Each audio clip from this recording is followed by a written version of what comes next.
日印つなぐインフルエンサーのまゆです。本日は現在日本で公開中のインド映画エンドロールの続きの監督とプロデューサーさんにインタビューさせていただきたいと思います。イエーイ。はい、この映画は今年のアカデミー賞のインド代表作品となっておりまして、とっても素敵な、映画です。私はもうすでに見させていただいたんですけど、まだ見てない方は概要欄のトレーラーをぜひ見てください。では早速インタビューをशुरू करें। तो आज आने के लिए धन्यवाद और नमस्कार। तो कैसे हैं? बहुत अच्छे हैं, बहुत ही खुश हैं। बहुत अच्छे आपसे मिलके तो आपसे मिलके और नहीं खुश हो गए, घर की याद आ गई। धन्यवाद।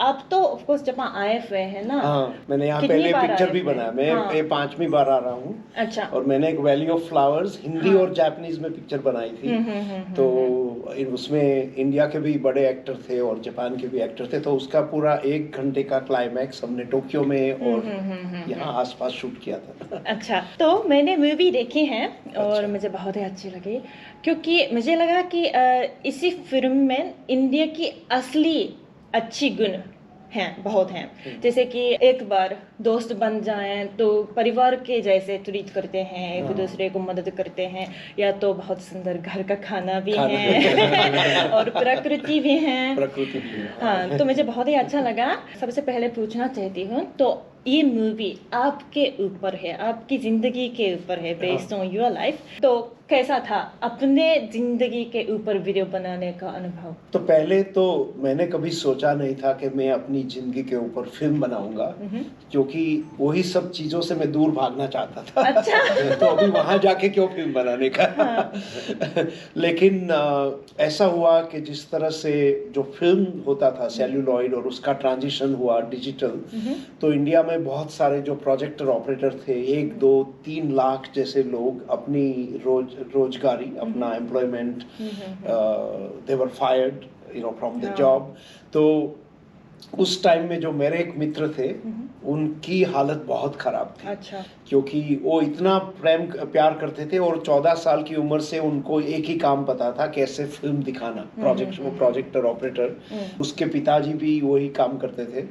तो तभी उनसे बात करते करते पता लगा कि भाई बहुत बड़ा बदलाव आ रहा है, डिजिटल सिस्टम आ रही है। तो तभी मैंने थोड़ा अपने बारे में सोचना शुरू किया, क्योंकि मेरे पिताजी, जो फ्रेंड्स, फैमिली है, वो सब लोग बताते थे कि हमें लगता है कि तू फिल्म मेकर ही बनेगा, क्योंकि जब तू छोटा था तब फिल्में चुराता था, द जंक, सब कचरा इकट्ठा करता था, ऐसा सब कहानियां बहुत सारी थी। वो सब मेरी कहानी और जो 2011 में जो डिजिटल सिस्टम आया, वो दोनों को लेके ऐसा लगा कि चलो अभी शायद ये फिल्म करना चाहिए, क्योंकि वो जो काठियावाड़ जहाँ हमने शूटिंग किया है, वो भी एक बहुत यूनिक सी जगह है जो ज्यादातर हम इंडियन सिनेमा में देखते नहीं है। तो वहाँ का जो कल्चर है, खाना, सोसाइटी, लोग, प्राणी, सब एनिमल। तो एक बार धीर को बताया था, मेरे जो प्रोड्यूसर है उनको, मेरे कहानी के बारे में। तो उन्होंने बोला था हाँ मैं इनका राइट्स लेके पिक्चर बनाना चाहता हूँ। तो मैंने बोला नहीं अभी नहीं करेंगे। अच्छा। समय को कास्टिंग करने के लिए मैंने सुना है कि 3000 बच्चों को से ऑडिशन करने के बाद ही मिला है। तो भवीन जी को देखकर आपने क्यों निश्चय किया कि हाँ चलो भवीन जी उनको ही लेना है। अब तो बहुत फेमिलियर है जो इंडियन सिनेमा है। तो पहले हमने जब कास्टिंग किया था बड़ी सिटीज के अंदर, मुंबई, अहमदाबाद, तो जो पहले जो बच्चे आए थे वो बहुत पॉपुलर इंडियन फिल्म्स देखते हैं। तो इंडियन पॉपुलर, तो उनका एक्टिंग भी उसी तरह से होता है। वो आके सहते ही ऐसे बोला क्या करना है, वो बहुत जोर से बोलते हैं डायलॉग, आपको पता है जो आप वो करते हैं, वो डांसिंग वगैरह। तो हमें कुछ रियलिस्टिक चाहिए था, ऑथेंटिक। तो उनका बॉडी लैंग्वेज भी गलत था, उनको जो और कुछ बच्चे हैं वो टीवी रियलिटी की तरह एक्टिंग करते थे। तो हम थोड़े डिप्रेस भी हो गए थे, भी कैसे ढूंढेंगे बच्चे को।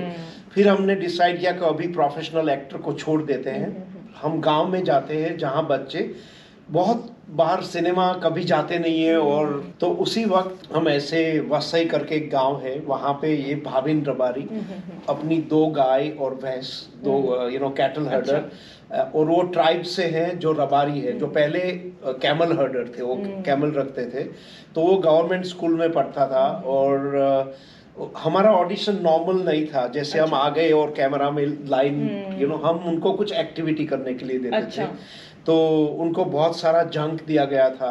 एक बार साइकिल का चेन उतार दिया गया था कि पहले आप फिक्स करो। अच्छा, ऐसा ऑडिशन होता है। तो वो सब करते समय हम सिर्फ उसकी आंख के क्लोजअप ले रहे थे, सिर्फ आंख। अच्छा।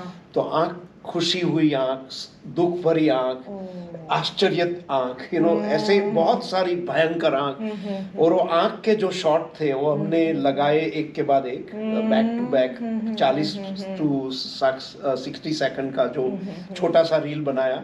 और वो जब हमने देखा तो we were blown away, I mean it's like move, goose bump. तो अभी लगा ये भाविन रबारी ही हमारा समय है। और हम उनके साथ काम करेंगे। और उसने हमें लिटरली बचा लिया, फिल्म को भी बचा लिया। उसी आंख है जो मूवी में बहुत मुझे अच्छी लगी कि अरे कितनी चमकदार है, मतलब इसमें बहुत इच्छा है, मतलब पैशन है, तो मुझे बहुत ही अच्छा लगा ये। अरे भाव उसकी आंखों में बहुत है। अच्छा, मैं बार बार कहती हूँ कि ये आपकी जिंदगी के ऊपर है, लेकिन मूवी देखते देखते मुझे लगा कि मतलब कहाँ तक सच है। सब सच है। सब सच है। तो पुलिस से पकड़ा गया, ये सच है? हाँ, ये सच है। अच्छा। ये सच है। अच्छा, और शेर को देखकर गेम्स खेलना, हाँ, ये भी सच है, ये भी सच है। ये तो हम नहीं है क्या? नहीं, अभी तो हम शूटिंग के टाइम में भी शेर आ गए थे। अच्छा। तो हमारे प्रोड्यूसर को पैनिक हो गया था। 12 शेर आ गए थे सेट पे। 12 शेरनी। और पूरे सब लोग भाग रहे, उनको समझाया था क्या नहीं करने का, उन्होंने वही किया जो नहीं करना चाहिए। लेकिन इंसान है ना, भागते हैं। अच्छा। तो बहुत सारे जो इंसिडेंट है वो सब सच है। और हमने वही जगह पे शूट किया जहाँ मैं बड़ा हुआ था। तो मेरी सिस्टर भी अभी यहाँ ही रहती है। आप जो ट्रेन लाइन देखते हैं, अमरेली स्टेशन आता है, वो सब वहाँ में ही ऐसे ही साइकिल लेके स्कूल जाता था। और मैंने जो पहली पिक्चर देखी थी, वो सिनेमा हॉल को हमने रिफर्बिश किया, जो गैलेक्सी बन गया पिक्चर के लिए। लेकिन उसमें तो फिक्शनलाइज है, पोएटिक लाइसेंस भी है काफी सारे। और जो दूसरा जो क्लाइमैक्स है वो मेरी स्टोरी नहीं है, वो मेरे जो फ्रेंड थे प्रोजेक्शनिस्ट फजल, जो रियलिटी में उनका नाम था मोहम्मद भाई, उनकी कहानी से आधारित है। अच्छा। उनकी लाइफ में ये हुआ था कि जब 2011 में प्रोजेक्टर आए, मेरा तो 1980 में हुआ था चाइल्डहुड। सो लेकिन जो उनका जो उनका जो समय है 2010-11, तो ये स्टोरी को पूरा ट्रांसपोर्ट कर दिया है इधर, क्योंकि वो बहुत ही इंटरेस्टिंग है मेरे चाइल्डहुड से भी ज्यादा। तो जो मेरी कहानी और उनकी कहानी, जो ड्रामेटिक इम्पैक्ट जो मुझे चाहिए था, सिनेमैटिक इम्पैक्ट, वो वहां से, तो जैसे वो फजल बोलते हैं फिल्म में, it's all lies, it is all lies. हाँ, आप बहुत अच्छे झूठ बोलते हैं। वैसे पहले उन्होंने कहा है कि मेरी हिंदी बहुत अच्छी है, लेकिन शायद झूठ बोल रहे थे ना, क्योंकि बहुत अच्छे से झूठ बोलते हैं, ऐसे ही समय ने बोला है। जब फिल्म शुरू होती है ना, यूजुअली अगर कुछ कहानी रियल लाइफ पे लिखी होती है तो बोलते हैं बेस्ड ऑन ट्रू स्टोरीज, और based on real life events. ये लिखने वाले थे पर उन्होंने फिर छोड़ दिया, बेस्ड ऑन ट्रू लाइज। ऐसे सच में लिखा है, और स्क्रिप्ट में लिखा है। हाँ, स्क्रिप्ट में। अच्छा। I was gonna play the rapid fire with you because do you like it or do you hate it? Let's see. चाय या कॉफी? चाय। अच्छा, बढ़िया। Good food or good movie? Oh, that's no, that's difficult. Yeah. Good question. Good question. Let's see. Favorite Indian film? Amar Akbar Anthony. मुझे देखना पड़ेगा। आपने नहीं देखा है? No, come on. अच्छा। Amar Akbar Anthony, you have to बहुत watch पसंद it. आई है। Okay, sorry, माफ कीजिएगा, अभी तक नहीं देखी। You are not forgiven for this. I will. Favorite non-Indian film? Oh, so many. But since I'm in Japan, ज्यादा सोचने ना मत ना। Woman of the Dune, Hiroshi Teshigara. अच्छा, थैंक यू सो मच। अच्छा, जापानीज मूवी का Yes. बहुत दयालु है, नाइस। झूठ बोल रहे हैं नहीं, शायद। बिल्कुल झूठ नहीं। मैं आज जापान में बैठा हूँ इसलिए। अच्छा, बढ़िया। And favourite Gujarati food? Patra Patra खाना पड़े। Big- दिखाया गया है हाँ, फिल्म मूवी में दिखाया गया। वो लिफ्ट के ऊपर अच्छा अच्छा हाँ। अच्छा। रोल करके रोल करके। लास्ट हाँ, में काट दो। मैंने खाया है मुंबई में। आपने खाया? गुजरात में खाना पड़ेगा। और आपका गुजरात में खाना। हाँ, आपका फेवरेट खाना? गुजराती गुजराती खाना, खाना। दाल ढोकली, अच्छा मेरा वो भी पिक्चर में दिखाई है। वो भी अच्छा है जो स्पिनच रावियोली दिखाते हैं वो। अच्छा। तो मूवी के अंदर समय जी को बहुत फैसिनेट हो रहा था लग्जरियस इंडियन मूवीज देखकर विद सॉन्ग्स एंड म्यूजिक। लेकिन नलिन सर के आजकल के मूवीज में जितना मुझे पता है इतनी ही डांस सॉन्ग्स ज्यादा नहीं है ना? हाँ, सही नहीं है। हाँ, तो इसमें फर्क है। बचपन में ऐसे मूवीज आपको पसंद आता था, लेकिन आजकल ज्यादा authentic story telling type movies बनाते हैं, तो हुआ इसे। पहले जब मैं बच्चा था तो तभी मैं यही फिल्में देखा था। मुझे कुछ पता भी नहीं था कि हॉलीवुड है और वर्ल्ड सिनेमा है। मेरे तो बस यही एक्शन, पूरा इंडियन फिल्म, अमर अकबर एंथनी, अमिताभ बच्चन, शाहरुख खान, यही फिल्में होती थी। फिर मैंने जब हॉलीवुड डिस्कवर किया तो मैं सब हॉलीवुड की फिल्में देखने लगा। अच्छा। और उसी वक्त मैंने वर्ल्ड सिनेमा डिस्कवर किया। तो मुझे फिल्म मेकर बनना था, लेकिन फिल्म स्कूल जा नहीं सका। अगर फिल्म बनाना है तो मुंबई जाके कोई बॉलीवुड डायरेक्टर को 5 साल असिस्टेंट बनना पड़ता है और उसके बाद आपको चांस मिलेगा डायरेक्शन करने का। तो वो मुझे नहीं करना था, क्योंकि मुझे लगा कि मैं उनकी तरह फिल्में बनाऊंगा, मेरी फिल्में तो बनेगी नहीं। अच्छा। तो ऐसा कुछ नहीं है कि मुझे ऑथेंटिक फिल्म बनाना है। सबसे पहले मेरे लिए यही इम्पोर्टेंट होता है कि मुझे कहानी से प्यार होना चाहिए। अगर वो कहानी पूरा लव स्टोरी है, हम लिख रहे हैं परफेक्ट वेडिंग, उसमें बहुत नाच गाना, अच्छा। बड़े बड़े स्टार, सब कुछ होगा। आपको जो पसंद आएगा ऐसा।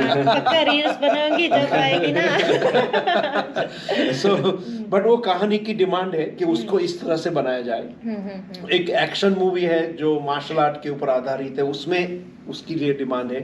क्योंकि जो इंडियन मूवीज है वो एक तरह के बहुत लोग रिपीट कर रहे थे एक ही फॉर्मूला।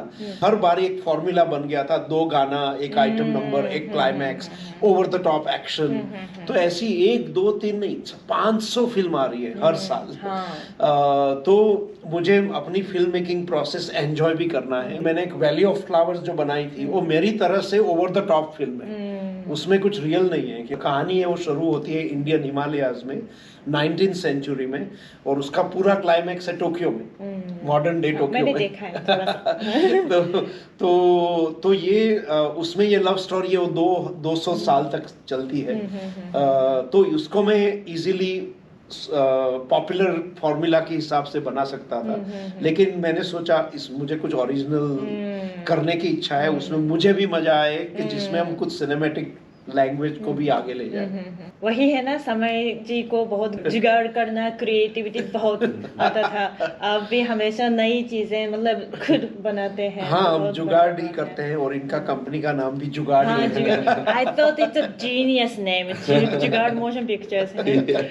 और वैसे आपने कहा है कि इंडिया में 5000 एंटरटेनमेंट टाइप मूवीज बनते जा रहे हैं। ये मूवी थोड़ा सा अलग है, और इस साल as India's official entry to the Oscar this film was chosen. तो आपको लगता है कि आजकल थोड़ा बदल रहा है, दुनिया भर में लोग ऐसे सोचते हैं कि इंडियन फिल्मों में सॉन्ग्स होगा, डांस होगा, और that's the uniqueness of Indian film for foreigners at least। और इस साल आपकी फिल्म चुनी गई है, तो इसमें आपको क्या मतलब दिखता है? तो पहले तो यही है कि ये यंगेस्ट प्रोड्यूसर है इंडिया के, उनको 30 साल हुए हैं। तो ये बदलाव इनसे आएगा। मैं तो अभी 15-20 साल से पिक्चर बना रहा हूँ, और मैं यही कोशिश कर रहा हूँ कि ये सिनेमा हम ओरिजिनल स्टोरी बनाए। तो एक तो है इंडियन पॉपुलर सिनेमा, और दूसरा इंडिया बहुत बड़ा देश है, बहुत सारी भाषाएं हैं, और बहुत टाइप के अलग अलग सिनेमा भी है। तो बहुत अच्छा है कि हम सॉन्ग, डांस, बड़े स्टार वाली फिल्में भी बने। बट हर साल दुख यही है कि जो दूसरी सिनेमा है उनको कोई इम्पोर्टेंस नहीं मिलता था। ऐसी फिल्म हम बना रहे हैं, बहुत सालों से बना रहे हैं। और धीर कुछ और बता सकते हैं उसके बारे में। ऐसे कोई ऑथेंटिक स्टोरीज जो इंडिया के है, जैसे ये स्टोरी, इसमें अगर सडनली बच्चे लोग सॉन्ग एंड डांस शुरू करेंगे तो ये मूवी से बाहर निकाल देगा और स्टोरी से बाहर निकाल देगा। फिर वो एक एंटरटेनमेंट के लिए ठीक है, मतलब 5-10 मिनट के लिए आप एंटरटेन रहेंगे, पर आप वापस स्टोरी में वापस, जैसे ये स्टोरी आपको इमोशनली मूव करता है, अगर बीच में सॉन्ग और डांस डाल दिया तो वापस आने में बहुत टाइम लग जाएगा। तो एक जो ये ऐसे जो फ्यू स्टोरीज है और कहानी है, जो ट्रीटमेंट स्टाइल ऐसे बनने चाहिए। और नलिन ने सही बोला कि ऐसे कोई भी स्टोरीज है, उनके भी एक दो स्टोरीज है जहाँ सॉन्ग एंड डांस होनी चाहिए। तो मतलब क्या होता है इंडिया में, एक ड्रामा मूवी में सॉन्ग एंड डांस डाल देते हैं, हॉरर मूवी में सॉन्ग एंड डांस डाल देते हैं, एक्शन मूवी में एक जॉनर पे नहीं चलती है, फिर एक मैशअप हो जाती है 5-6 जॉनर के, और वो भी अच्छे हैं और वो लोग बनाएंगे, पर हमें थोड़ी दूसरी तरह की फिल्म अच्छी लगती है। हाँ, और क्या हो जाता है, कभी कभी लोग गाने सिर्फ बेचने के लिए डाल देते हैं, तो फिर उनका जो मेन क्रिएटिव इंटेंशन होता है वो बिगनिंग से ही रॉन्ग होता है। लेकिन हमारा लास्ट फिल्म शो से एक हिस्टोरिक स्टेप हुआ, जैसे आपने बताया कि ऑस्कार के लिए इंडिया से भेजी गई। देखो अभी जापान में सोची को रिलीज कर रहे हैं, ये इंडिया के लिए बहुत बड़ी बात है। आप देखेंगे तो सोची को के इतिहास में उन्होंने कितनी इंडियन फिल्में रिलीज की है। वो क्यों बड़ी नाच गाने वाली फिल्म रिलीज नहीं करते हैं, क्योंकि उनका एक टेस्ट है, एक ब्रांड है। तो ये एक बदलाव आ रहा है। इंडिया एक ओशन ऑफ स्टोरीज, तो हर एक टाइप की कहानियां बन रही है अभी इंडिया में, और बहुत अच्छी बात है कि यंग फिल्म मेकर बहुत अच्छी अच्छी फिल्में बना रहे हैं। मुझे लगता है कि लोगों को ये फिल्म अच्छी लगेगी, क्योंकि एक सपने के बारे में है, एक अच्छी आशा के बारे में है। तो मैसेज तो यही है कि आप पूरी फैमिली के साथ आइए, और स्पेशली यंग ऑडियंस के साथ, और आपको बहुत मजा आएगा। नहीं? हाँ, तो ये हमारे एक्टर है ना, उनकी लाइन है, क्योंकि ये बोलते हैं कि जापानीज लोगों को इसलिए हमारी पिक्चर देखनी चाहिए कि जब वो सिनेमा में आएंगे, पिक्चर देखेंगे, तो पहले उनको बहुत हंसना आएगा, फिर उनको रोना आएगा, फिर पिक्चर खत्म होगी तो उनको बहुत भूख लगेगी। Thank you so much. Thank you so And much. let's take photos. धन्यवाद। Okay? Thank you. Thank you so much. Thank you so much. So good to meet you. Good to meet you. Thank you so much. Thank you. Thank you so much. This is, you open it, you'll see, if you remember from the movie. Wow, that's very nice. Oh! Colorful Julian made from film. That's not for you, yeah. はい、インタビューの方完了しました。もちろん緊張はしていたんですけれども、監督さんもプロデューサーさんもとっても気さくな方で、すごくね和やかにインタビューができたんじゃないかなと思います。インタビューの前後のオフショットも実はありまして、監督のねお人柄が伝わるいいショットもあるかなと思うので、ちょっと後日談という形でもう一つ動画を投稿する予定なので、そちらも楽しみにしていてください。ぜひこのエンドロールの続きというインド映画、とっても素敵な作品なので劇場に足を運んでみてくださいね。ご視聴いただきありがとうございました。フィルムレンゲー。